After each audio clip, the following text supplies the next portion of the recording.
The Hall of Fame is going to announce who's going in today.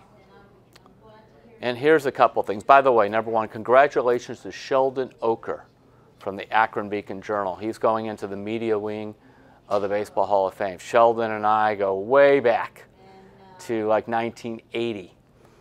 He came onto the beat at the Akron Beacon-Journal actually early in 1981, but I first met him in 1980, and I was covering the Indians from 1980 through 84. So Sheldon's going into the media wing. That's where he'll join Hal Lebowitz from the Plain Dealer. So congratulations for both of those two. Now, two more people with Cleveland connections should go in today, but I'm afraid only one's going to make it. Jim-Thome, I expect to go in. Hits tons of home runs, you know, just had a remarkable career. So Thome's going in, and I'm set. But I am very concerned, and from what I've seen, it doesn't look good for Omar Vizquel. And basically, I'm kind of like holding my head on that and saying, really? You don't want one of the greatest shortstops ever defensively in the Hall of Fame? Here's the problem for Omar Vizquel.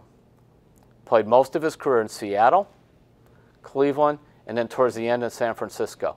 Had this guy played in Boston or New York, they'd be building statues to him. They would be outraged that he didn't go in on the first ballot like with 99% of the vote. But they didn't see Omar like we did. And it's not just about, you know, all the stats.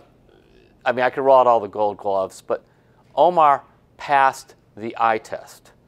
You watch him, and it wasn't just the great plays he made, it's how few errors he made. Mike Hargrove, his manager, I remember, told me that. He goes, that's the remarkable thing about Omar. He would run in and do these acrobatic, barehanded grabs of the ball and throw it to first, or he would make these wonderful over-the-shoulder catches on pop-ups. He said, but he always caught the routine ground ball. Sometimes shortstops are very spectacular athletically, but they'll mess up that ball. It goes right through their wickets, right through their legs at the worst time. That was not Omar Vizquel. Finally, I always believe Omar Vizquel was the heart and soul of the Indians for all those years. You know, he was the guy that was upbeat, played hard, always wanted to stay here, and, you know, connected with the fans.